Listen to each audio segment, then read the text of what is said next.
Bueno, sean bienvenidos y bienvenidas a esta nueva charla de tertulia sobre neuroimágenes, procesamiento, análisis, auspiciada por el Colegio Colombiano de Neurociencias, COLNE, al cual invitamos siempre poder unirse y ser partícipe de estos cambios y de estos momentos tan interesantes en el campo de las neurociencias.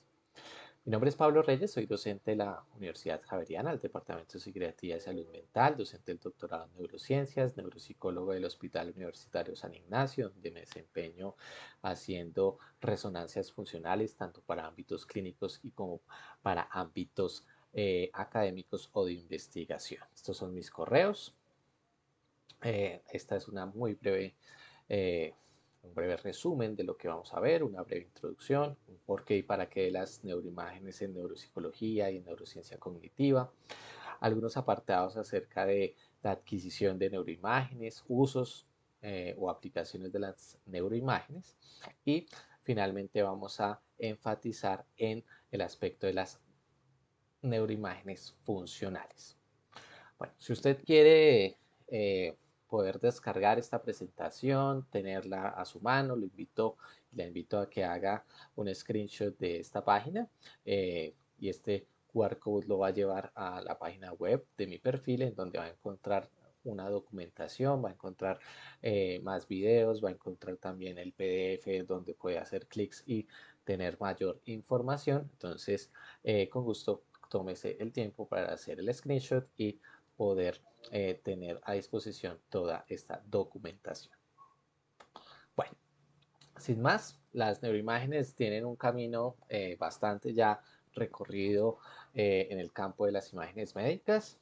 Ya desde 1975 se había inventado el tomógrafo de emisión por positrones. Ya en el 82 se comenzaron a tomar las primeras imágenes que podrían llamarse funcionales a partir del tomógrafo por emisión de positrones. Pero digamos que el mayor cambio es con la introducción del resonador magnético.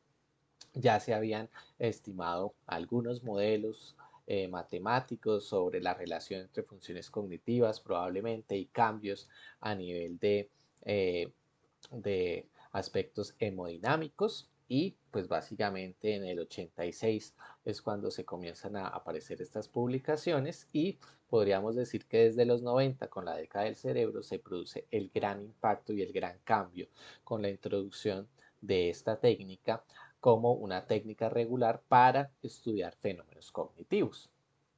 Esta es la comparación de las imágenes resultantes de un tomógrafo por emisión de positrones versus las imágenes de resonancia magnética funcional o fMRI. Allí, pues en el tomógrafo, las diferentes intensidades, los cambios de colores nos dan cuenta acerca de cómo es el comportamiento de ciertos metabolitos dentro del cerebro y eso nos da cuenta también de funciones cognitivas. Y en el caso de la resonancia funcional, la respuesta hemodinámica también nos da cuenta de una posible asociación con fenómenos cognitivos. Aquí pues sencillamente puesta en amarillos y rojos, ¿sí?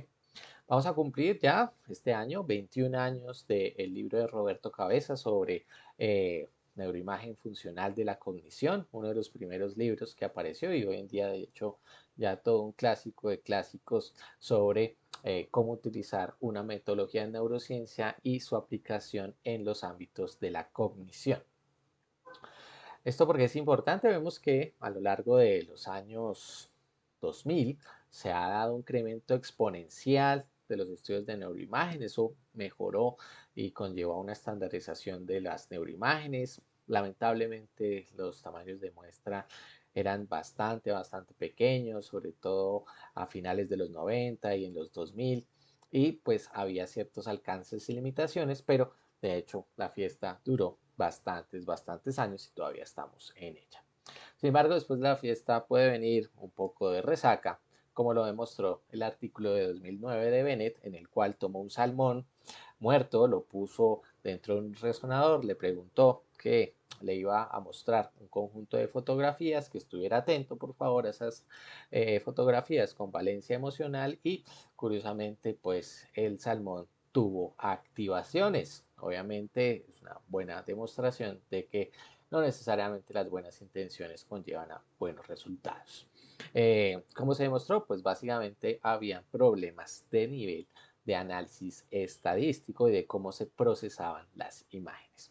Si esto pasó en el 2009, en el 2016 Eglund nuevamente nos echa agua fría y nos vuelve a recalcar sobre la importancia de unos buenos análisis, de un buen procesamiento de las neuroimágenes y básicamente ellos estiman que hay al menos 4.000 estudios que hacen unas diferencias no tan adecuadas al no usar métodos acordes a los procesamientos que se realizaban. ¿Sí? Un artículo muy interesante que tuvo sus respuestas y que todavía sigue siendo bastante relevante en el campo de las neuroimágenes.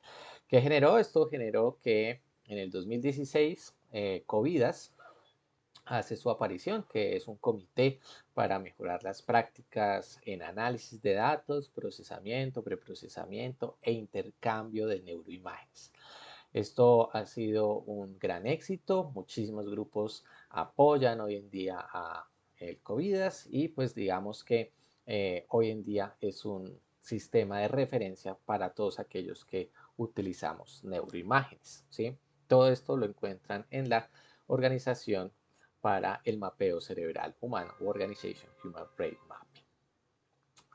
Cosas que hemos tenido y que es producto de todo esto, tenemos un gran énfasis en neuroimágenes por la ciencia abierta, por el intercambio de datos, por reproducibilidad, ¿sí? Entonces, el intercambio de datos hace que puedan tus imágenes viajar virtualmente a otras regiones del mundo y que un investigador en China, en India, en Indonesia pueda también hacer análisis y en lo posible tener resultados similares a los que tú tuviste. Hemos mejorado muchísimo las técnicas estadísticas, los tamaños de la muestra. Hoy en día cada vez son más grandes, las publicaciones, las revistas son cada vez más estrictos y esto todo ha resultado en una mejora de los protocolos. ¿Sí? Obviamente el impacto de las neuroimágenes en diferentes disciplinas como la neuropsicología han sido ampliamente referenciados, como este artículo de Rolf o este artículo de Morita, en donde vemos que hoy en día en neurociencia cognitiva humana la gran mayoría de estudios va acompañado de neuroimágenes. Este fue uno de los clásicos, por ejemplo, de Grill Spector sobre las áreas elocuentes del movimiento, la percepción de objetos, herramientas en regiones muy específicas de la corteza visual. Bueno, entonces, en resumen de esta breve introducción, las neuroimágenes llevan más de 25 años incrementando el modelo cognitivo, mejorando nuestra comprensión acerca de cómo se da ese procesamiento cognitivo en el caso de los seres humanos. Eh, Hoy en día las neuroimágenes se llegan a postular también para mejorar biomarcadores de enfermedades. Se usa tanto en ámbitos clínicos como de investigación.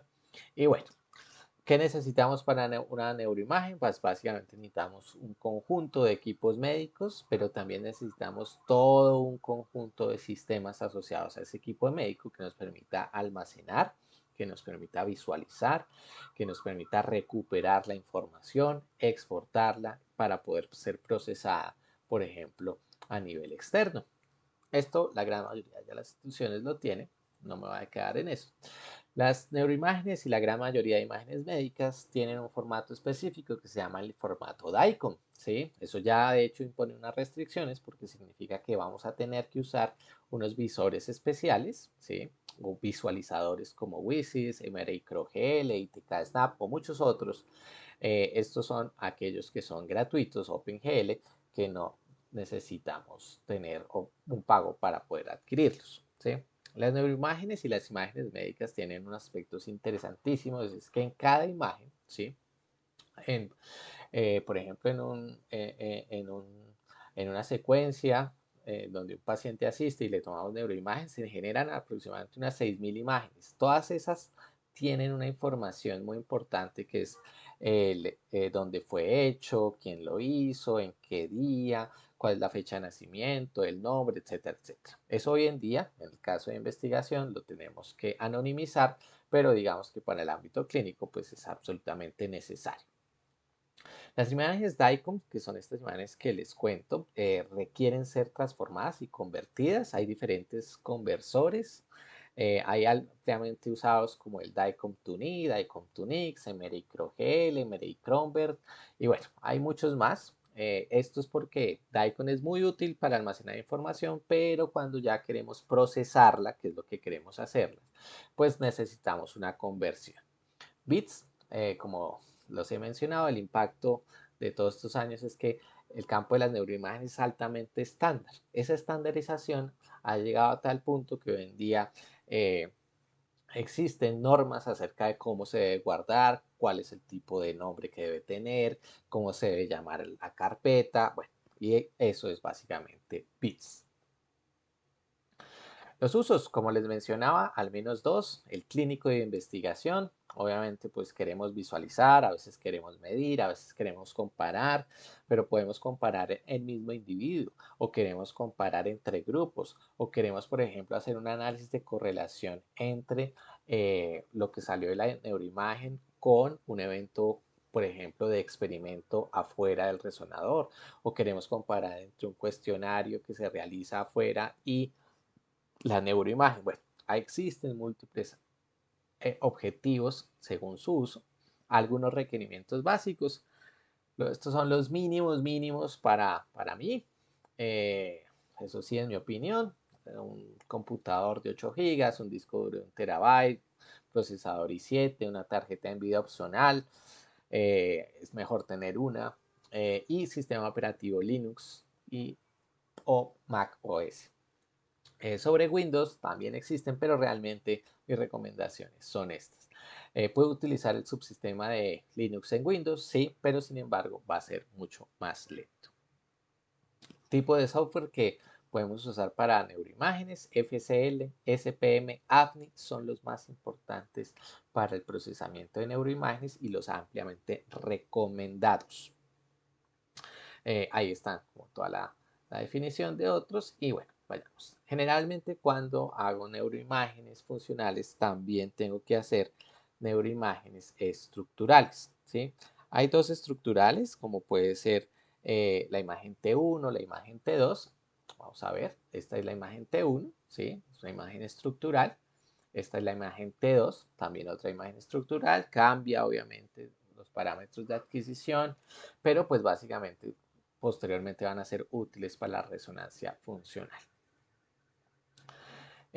Cosas que puedo hacer con estas imágenes de T1, T2, que son estructurales, pues puedo hacer segmentación, es decir, definir regiones como ventrículos, sustancia blanca, sustancia gris, puedo extraer grosor cortical.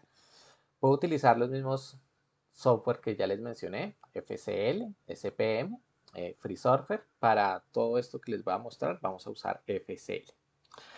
Esto es algo que generalmente se hace en neuroimagen funcional antes de proceder a la parte funcional y es que extraemos el cráneo, ¿sí? Que es básicamente esto.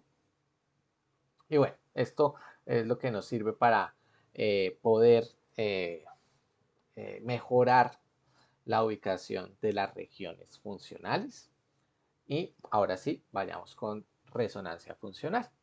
Entonces la resonancia funcional pues tiene dos elementos, ¿sí? Pero básicamente la idea es que nos enfoquemos en el primero. El primero es la inferencia directa y es que nosotros colocamos al participante a hacer una actividad cognitiva, ¿sí? Podríamos no colocarlo a hacer una actividad cognitiva y que haga y que esté en reposo y obtenemos imágenes funcionales en reposo, pero por ahora nos vamos a centrar en las imágenes, en las tareas en donde se le pide al participante hacer algo, ¿sí? Por ejemplo, puede ser una tarea de lenguaje que me diga palabras con la letra F, ¿sí? Y yo quiero buscar qué áreas son elocuentes frente a esa tarea, ¿sí? Eso es lo que se llama inferencia directa. La inferencia indirecta es cuando yo a partir de una imagen, de un mapa de activaciones, pretendo inferir ¿qué función cognitiva existe? Eso es lo que uno podría llamar la lectura de la mente desde el fMRI, ¿sí? Y eso realmente es un poco peligroso, dado que una misma activación puede corresponder a múltiples funciones cognitivas. Entonces hay que tener en cuenta que pues lo que queremos hacer aquí es inferencia directa. Vamos a seguir.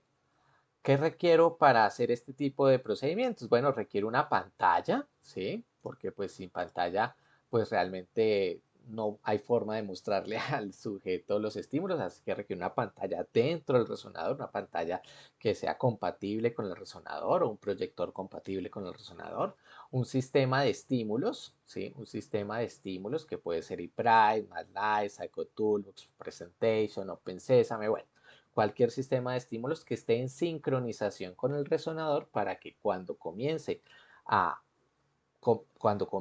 los estímulos a aparecer, el resonador también tenga la aparición de imágenes. Es decir, aparecen los estímulos, comienzan a adquirirse las imágenes. Eso tiene que estar sincronizado de manera automática, ¿sí?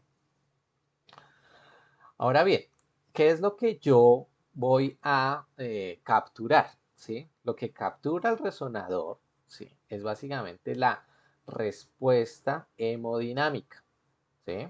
Ahora, la respuesta hemodinámica es ese cambio que se da en una región cerebral, pero obviamente como es hemodinámica, esa función de respuesta no es inmediata, ¿sí? Primero, lo que es inmediato son las activaciones, etcétera, que yo lo puedo capturar muy bien con el electroencefalograma, pero la respuesta hemodinámica sí se demora un poco más, se demora entre 5 y 6 segundos. De manera tal que lo que yo estoy capturando con el resonador es qué es lo que sucede, ¿sí? A los 5 o 6 segundos después de haberle presentado el estímulo o después de haber iniciado la actividad cognitiva, ¿sí? Entonces es muy importante tenerlo en cuenta para todos nuestros análisis. Entonces, para poder extraer áreas elocuentes, ¿sí? Yo utilizo un método de extracción que requiere al menos tener dos eventos cognitivos al menos excluyentes, ¿sí? ¿Qué significa? Que yo si quiero extraer lenguaje, en una parte pongo al sujeto a decir palabras y lo voy a comparar con otra parte, con otra que no es decir palabras, ¿sí? Y lo comparo estadísticamente, ¿sí? ¿Es posible comparar diferentes eventos cognitivos? Claro que sí. Eso dependerá del diseño experimental de la tarea. Hay al menos dos que son bloques o relacionados a eventos, ¿sí? Voy a explicar el de aquí arriba, en donde tenemos un diseño de bloques muy sencillo. Se llama AB, aquí se llama TC, pero en la literatura aparece como AB. Aparece el estímulo, ¿sí? Y luego tengo descanso. Luego aparece el estímulo, descanso, aparece estímulo, descanso, ¿sí? Eso es básicamente un diseño de bloques. En rojo es el modelo de función hemodinámica de lo que está sucediendo en mi cerebro, ¿sí? Entonces tengo una respuesta hemodinámica, al principio se eleva un poco, luego se cae un poco y luego finalmente cae más en las partes de reposo. En general, el procesamiento de un individuo, ¿sí? En grupos, pues esto se se hace en paralelo, pero también involucra más cosas, pero para un individuo las imágenes se convierten, hay un control de calidad, ¿sí? Es decir, yo examino que esas imágenes, por ejemplo, estén bien tomadas, que tengan los parámetros correctos, que si el sujeto se movió, yo pueda saber qué tanto se movió. Hay casos en donde el movimiento es tan grande que ya esa imagen no sirve. Entonces yo hago primero un control de calidad, intento reparar las imágenes si es que hay que repararlas, hago un suavizado espacial y finalmente un análisis estadístico, ¿sí? Esto lo vamos a dejar después. Entonces, nuevamente, ¿sí? Para recapitular y para poder tener en cuenta esto. Esta es la presentación del estímulo, ¿sí? 20 segundos y descansa otros 20. En el resonador está tomando algo que se llama los volúmenes. Un volumen es una imagen completa tridimensional del cerebro, ¿sí? Sin embargo, pues el resonador lo que está haciendo es tomando momentos. Cada momento, que es un volumen, dura 2 segundos. Entonces, por 2 segundos toma una foto y vuelve a tomar otra foto a los 2 segundos y vuelve a tomar otra foto a los 2 segundos, ¿sí? Los 2 segundos es lo que se llama como TR o tiempo de repetición, dependiendo de la tarea cognitiva, ¿sí? Puedo tener TRs de 2 segundos, puedo tener de 2.5, 2.7, dependerá, ¿sí? En la literatura encontramos TRs entre 2, bueno, entre 1.7 y hasta 3 segundos. Es lo más o menos estándar, ¿sí? ¿Cuántas veces eso se repite? Por ejemplo, en este caso se repite 110 veces. Y todo lo que ocurra durante esos 110 veces, ¿sí? Entonces, para el software tenemos que tener en cuenta esto que se llama el TR, ¿sí? Que es el tiempo de repetición, el número de volúmenes, ¿sí? Que es básicamente cuántas veces se hizo como fotos el resonador a ese cerebro. Y pues obviamente requiero de un software. Algunos resonadores traen su software incluido, ¿sí? Yo generalmente recomiendo software libre como SPM, EFCL o AFNI, que generalmente incorporan además los últimos adelantos en análisis de neuroimágenes, dado que los software de los resonadores tienden a desactualizarse bastante rápido. Entonces, vayamos a este apartado, ¿sí? En donde les voy a mostrar FCL, ¿sí? Este es el entorno de Linux de FCL, ¿sí? Aquí yo selecciono la imagen ya convertida por alguno de los programas que les mencioné, por ejemplo, DICOM2NI. Él automáticamente me reconoce el TR, el tiempo de repetición, también me reconoce el número de volúmenes, eso lo hace de manera automática porque esa información está dentro de la imagen, ¿sí? Con respecto al suavizado, en general yo tiendo a incrementarle un poquito más el suavizado. El suavizado básicamente nos quita un poco de ruido, ¿sí? No todo, pero sí nos va a quitar un poco de ruido. Yo puedo registrar la imagen, ¿qué significa? Yo puedo registrar la imagen, es decir, tomar mi imagen funcional y registrarla a una imagen estándar, a un template estándar. Eso, por ejemplo, si quiero comparar entre grupos. Si no, no es necesario. Ahora yo le tengo que decir el diseño experimental que usé, ¿sí? Entonces aquí es donde yo le pongo toda la información para el diseño experimental, ¿sí? Yo, por ejemplo, acá yo le estoy diciendo que el diseño es un diseño experimental en donde es on-off, ¿sí? O A y B, o actividad y reposo, de 20 segundos actividad, 20 segundos reposo, y eso es absolutamente estándar, ¿sí? Se repite varias veces. Y la convolución es el modelo, ¿sí? Que yo creo al cual hay que ajustar los datos, ¿sí? O el modelo de predicción de los datos, más bien, ¿sí? Eh, Esto me permite ver el diseño, que es básicamente todo lo que hay aquí. Eh, Vamos a seguir acá.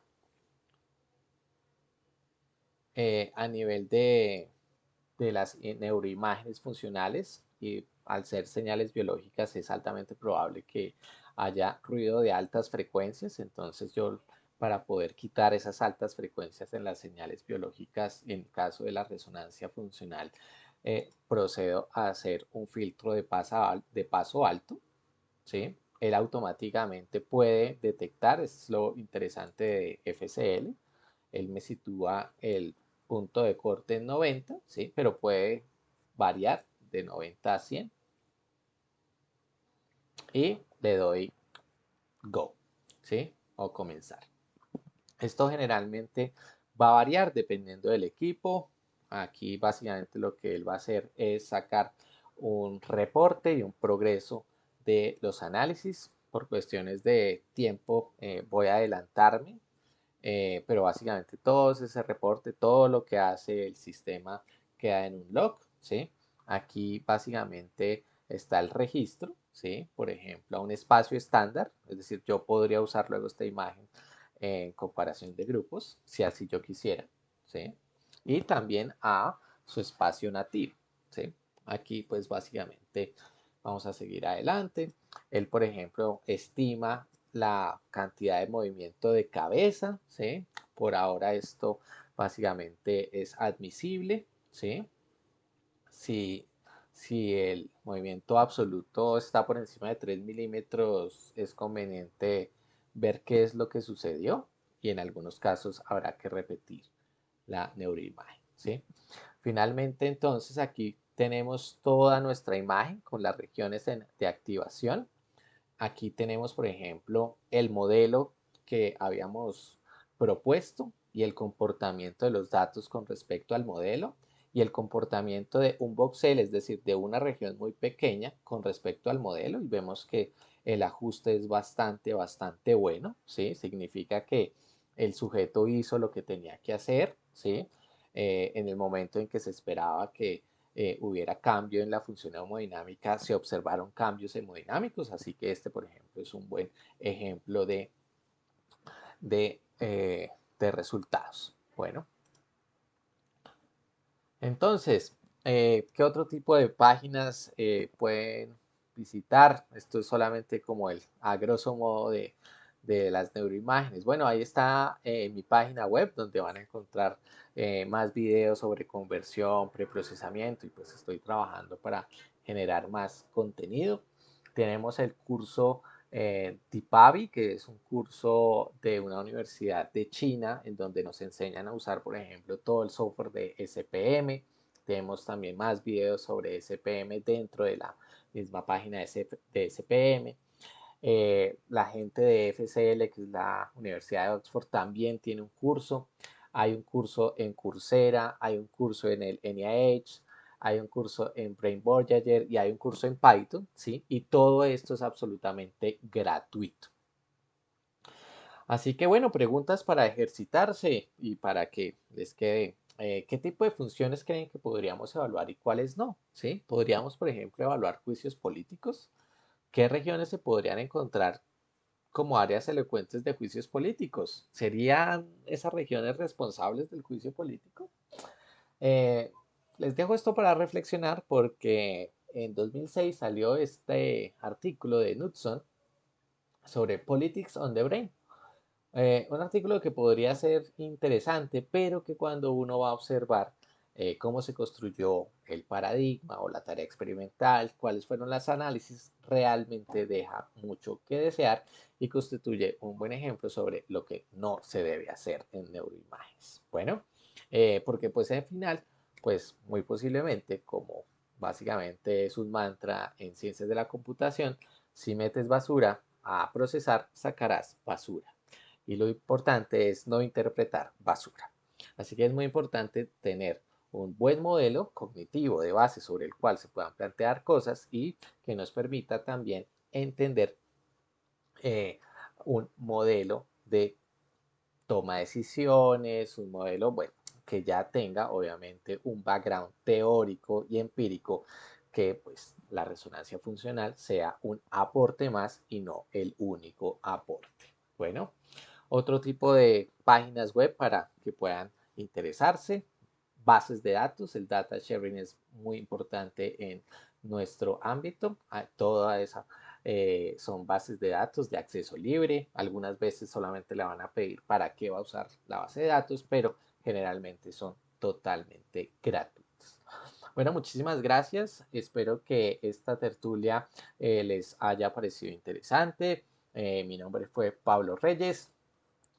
Pueden visitar mi página web, mi YouTube. Y bueno, muchísimas gracias por nuevamente participar de esta tertulia y nos estaremos viendo, ojalá, en próximas oportunidades. Cualquier cosa me escriben y chao, chao.